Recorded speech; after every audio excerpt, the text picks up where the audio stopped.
Makaraang maging isang ganap na bagyo, asahan na ang maulang panahon sa mga susunod na araw hanggang sa susunod na linggo dala ni Bagyong Bising. Ang kasalukuyang lagay ng panahon at ang mga uulaning lugar sa bansa, alamin sa ulat panahon ni Charles Malate.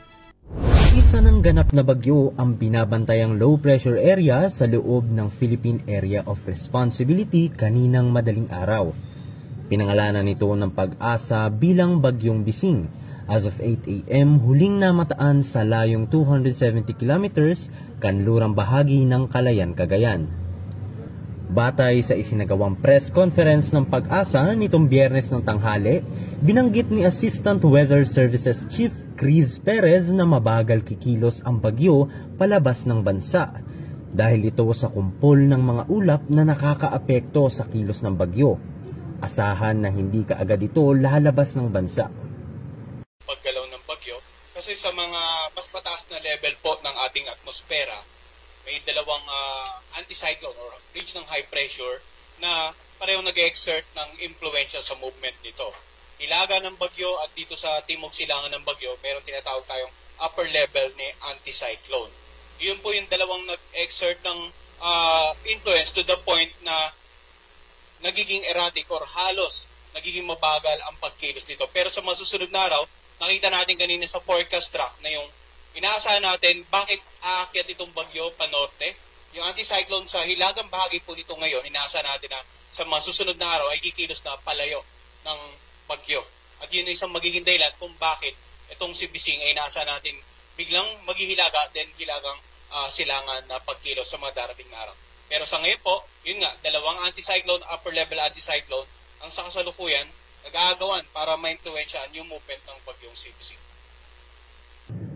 Ayon sa report ng Pag-asa, magdudulot ang Tropical Depression Bising ng katamtaman hanggang sa mabigat na buhos ng ulan na may kasamang malalakas na ihip ng hangin sa ilang parte ng Northern Luzon, partikular na sa Ilocos Norte at Babuyan Islands. Base sa pagmamonitor ng Pag-asa, maaaring maranasan ng mga apektadong lugar ang epekto ng bagyo hanggang sa araw ng Lunes, habang bumabaybay palabas muli ng PAR sa Itbay at Batanes. Gayon din, mararanasan ang pag-ulan sa malaking bahagi ng bansa dahil sa patuloy na pag-iral ng hanging habagat.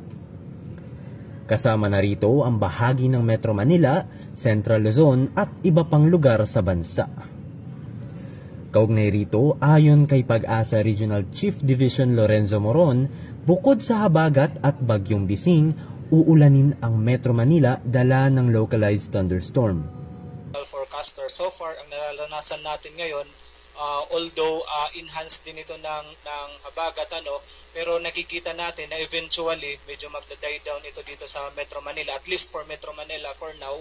And then nakikita natin yung medyo concentration ng enhanced ay papuntang Central Luzon, kagaya nga po nung pinakita kanina na mayroon tayong current rainfall advisory in many parts of Central Luzon.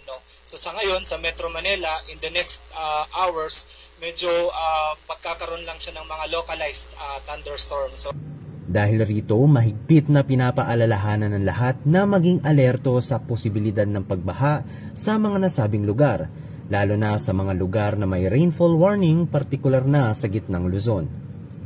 Inaabisuhan din ng lahat na manatiling maging updated sa ulat panahon, lalo't patuloy ang pagmamonitor sa sama ng panahon.